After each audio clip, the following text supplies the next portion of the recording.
Hi, my name is Christina Grafe, and this is my persuasive speech. The audience I have here today is my sister Jennifer, my sister Jack, they're twins, and my father Rob. And the specific purpose of my speech today is to persuade my audience to donate blood regularly. According to the Blood Centers of the Pacific, this is an organization that collects blood donations and conducts medical and scientific research that helps promote safe blood transfusions. More than 4.5 patients need blood transfusions each year in the US and Canada. And of these two countries, they use about 43 pints between them each day. I'm a nurse in the emergency department, and I see firsthand the need for blood donations. I often take care of these blood recipients who gets the blood that you donate. So this point hits home for me. The need for blood is excessive throughout the U.S. and the world. Although many are skeptical to donate due to common barriers, the process is simple and the benefits far outweigh the costs. The first point I would like to make is that the donation of blood is important because there is a shortage of blood in the United States and in the world. World Blood Donor Day is on June 14th. The World Health Organization, their global campaign for 2014 is to raise awareness of blood shortages for women after childbirth. This is specifically in underdeveloped countries. They have a higher risk of bleeding due to lack of medical advancements. They say that one of the greatest risks is bleeding, and that increases the rate of death. The World Health Organization partners with organizations throughout the world to encourage countries to donate safe blood.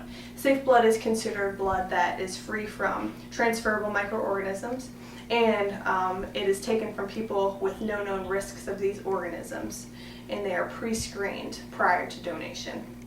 The World Health Organization states that 107 million donations are collected globally, and approximately half of these are collected in high-income countries, which is only home to 15% of the population of the world. So as you can see by this map here, the countries in red are the big donators. So the United States and Canada are one of the biggest donators of blood. The United States is also in need of blood. They commonly have big shortages. According to the American Red Cross, every 2 seconds someone in the United States needs blood. So with these continuous medical advancements and increasing age of the population, we're going to need more blood. And according to the Advanced Transfusion and Cellular Therapies Worldwide, in 2011, nearly 21 million components were transfused. So as the populations increase, we're going to keep needing more and more blood to be donated. The second point I would like to make is that the need is great, but there are many common barriers to donating blood. The first barrier is that people are not familiar with the process of donating blood, so they might think that it's difficult, time-consuming, when in reality it is fairly simple. They may think that others are donating enough blood. However, donation of blood is only good for 42 days. So red blood cells are good for 42 days. The Blood Center of New Jersey states that platelets are good for 5 days, and plasma is good for a year if it's frozen. So there's an expiration date on these products, so we'll always need them. Another reason people don't donate is because they're afraid of needles. For the most part, when you get stuck with a needle, the initial stick hurts, but then the rest of the process is fairly painless. As you can see by this picture here, that needle's pretty big, and I stick people all day in the ER, but I do have a fear of needles myself. Finally, people may not donate because they're afraid of obtaining an illness. The American Red Cross says that donating is a safe process. Sterile needle is used, then it's discarded after one donor use, and you can't get HIV or any other infectious organisms from those needles. Lastly, you should donate blood because the process is simple and the benefits far outweigh the costs. There are many reasons why people receive blood. Some of the most common recipients are cancer patients, children with inherited diseases, surgical patients, and trauma victims. According to thebloodsource.com, this is a not-for-profit community-based donation organization. Pretty much 1 in 7 people who are admitted to the hospital, they will need a blood transfusion. And the process is also simple.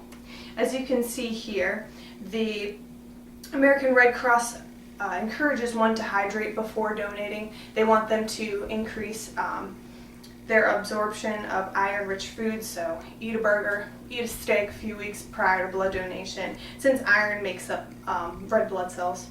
They also state to bring a list of current medicines in case you're on any kind of medications that would disqualify you from donation. Bring a donor card and an ID. The first step is to register. Only takes about 5 minutes. Step 2 is a mini physical and a health history to ensure you're healthy enough to donate. This third step is the actual donation process, which is only 10 minutes, 8 to 10. And the post-donation process is that you drink some water and some Gatorade and eat a few snacks for about 15 minutes, hang out to make sure you don't get dizzy because you are donating a pint of blood. Your body is less hydrated now, but your body will rebuild their blood cells. Take it easy for the rest of the day. The entire process lasts only about an hour. In conclusion, many of us college students are eligible to donate. And blood drives happen frequently on college campuses, hospitals, and in our communities. A healthy donor is able to give blood about every 56 days.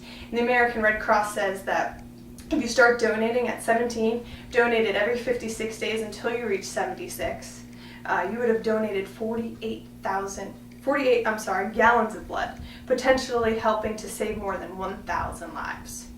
The American Red Cross is one of the largest suppliers of blood. It sources about 40% of the nation's blood supply. To find a local donation center, registration is easy and accessible at their website. And as you can see here, you can register online at www.redcrossblood.org. Unfortunately, the American Red Cross reports that only 10% of eligible donors actually donate every year.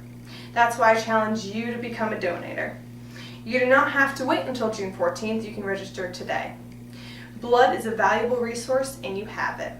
Be someone's hero and choose to give life.